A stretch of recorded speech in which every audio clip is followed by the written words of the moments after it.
And welcome to Mission Control Houston. We're going to send the signal out to Marshall Space Flight Center in Huntsville, Alabama at the Payload Operations Integration Center. So that Lori Meggs is standing by there to tell us more about the research on the space station. Hi, Lori.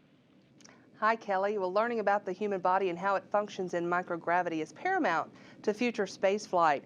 Astronauts are asked to participate in studies for the Human Research Program, and one of those studies going on right now is called the Functional Task Test. And I recently spoke with the principal investigator of that to find out a little bit more about what they're doing. We're involved in an ISS study called the Functional Task Test. And the Functional Task Test is really looking at how multiple physiological systems impact ability of astronauts to do functional tasks. Over the years, we've done a really good job at defining how individual physiological systems change as a result of spaceflight, but we've never put the pieces together in one complete study. But more importantly, we've never linked those physiological changes to functional changes in astronauts, really operational changes. So the Functional Task Test is really an integrative study involving three of the labs at JSC, the cardiovascular lab, the neuroscience lab, and the exercise physiology lab, are focused specifically on making that link between functional changes and the underlying physiology involved.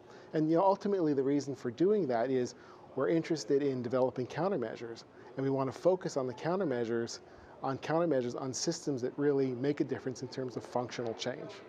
Have you seen over the years a lot of functional change, the things that change in microgravity? Sure. I mean, some of the more obvious changes we see are in postural stability and ability to walk. We've done previous studies where crew members walked obstacle courses and did those type of functional tasks. We see significant postural instability after spaceflight. That's my sort of area of interest. But of course, you see changes in other physiological systems too, like the cardiovascular system. There's orthostatic intolerance, which is the potential for fainting when the crew member stands up.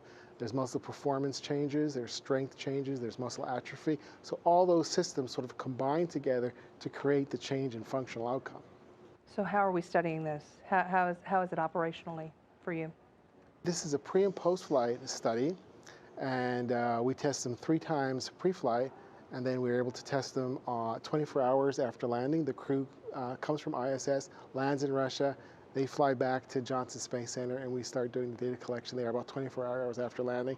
And then we test them 6 days and 30 days. Now, the way we test them is we have a set of functional tests that we do, which are things like obstacle course testing, hatch opening, ladder climbing, various tasks of object displacement, so various hands-on functional tasks. And then we have a set of corresponding physiological tasks that look at various physiological changes that include changes in muscle performance, neurological changes, and cardiovascular changes. And putting all those pieces together is really what we're trying to do. I'm going to tell you, I'd hate to be on space station and then come back and have to run an obstacle course. That would not be fun. Yes, it is challenging, absolutely. Tell me how long this has been going on and how long it will go on.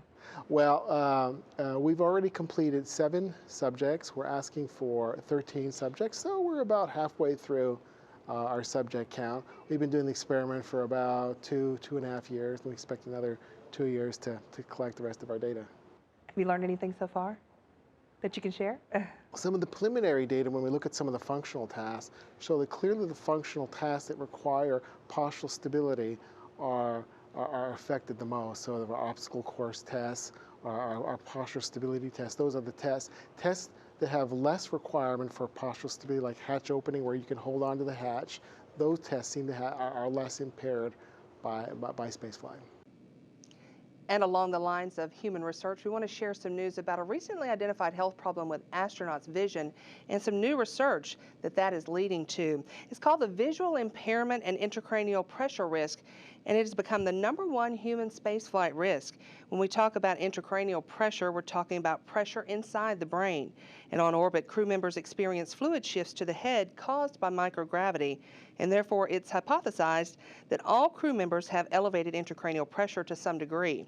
Researchers have linked this increased pressure to changes in vision in long-duration astronauts. Now, when the vision impairment study began, all crew members pre-flight had normal eye examinations, but post-flight measurements showed a degradation in vision, primarily increasing farsightedness. 41 crew members have flown to date, and of those, 19 were identified as having visual changes on their return. 6 did not have symptoms, and 16 others could not be classified as they flew in the early increments, which did not have the imaging techniques available as in the last 6 to 7 years.